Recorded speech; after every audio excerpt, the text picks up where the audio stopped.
Merci beaucoup. Alors, Réussir Magazine, c'est d'abord un catalyseur. C'est un catalyseur de l'écosystème économique du Sénégal et en jouant un rôle d'éducateur, un rôle d'informateur, mais également de connecteur. Parce que dès qu'on parle d'écosystème, c'est vraiment l'interconnexion entre tous les acteurs économiques du pays.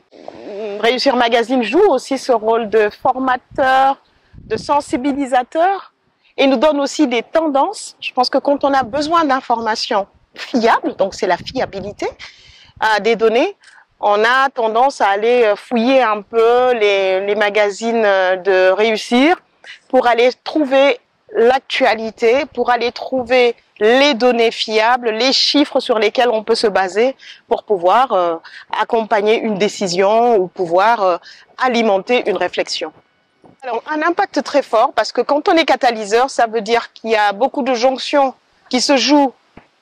J'ai parlé des tendances du marché, j'ai parlé aussi des acteurs. On a tendance à aller chercher des monographies d'acteurs économiques, que ce soit le secteur bancaire, que ce soit la formation, que ce soit des fonds d'investissement, que ce soit l'assurance, que ce soit tous les secteurs d'ailleurs.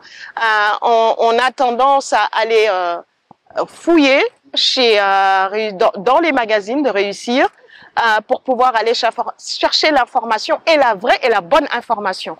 On a aussi cette fiabilité et cette crédibilité qui fait que Réussir aujourd'hui Réussir Magazine fait partie de notre panorama et l'impact n'est que positif et bien sûr a un rôle prépondérant aujourd'hui dans tout ce qui est développement économique du Sénégal. Dans mes précédentes activités, notamment en tant que directrice générale du Fonds de financement de la formation professionnelle, le 3FPT, et en tant que déléguée générale de la DRFJ, la délégation à l'entrepreneuriat rapide des femmes et des jeunes, j'ai spécialement aujourd'hui en tête deux événements majeurs.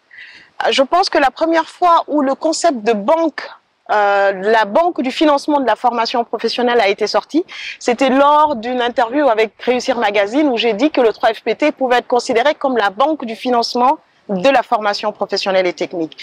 Et l'autre exemple, beaucoup plus récent, c'est le magazine qui a été dédié, que Réussir Magazine avait dédié à l'entrepreneuriat féminin.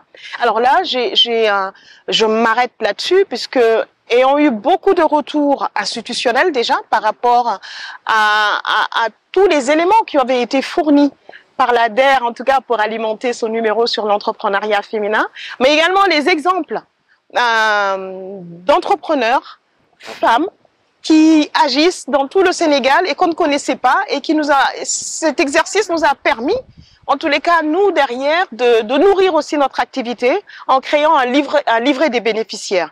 Et c'est par cette publication qu'on s'est dit qu'il était important de dédier un livret spécifique aux bénéficiaires et de pouvoir raconter leur parcours d'entrepreneur qui est aussi semé d'embûches, mais aussi de belles réussites finalement.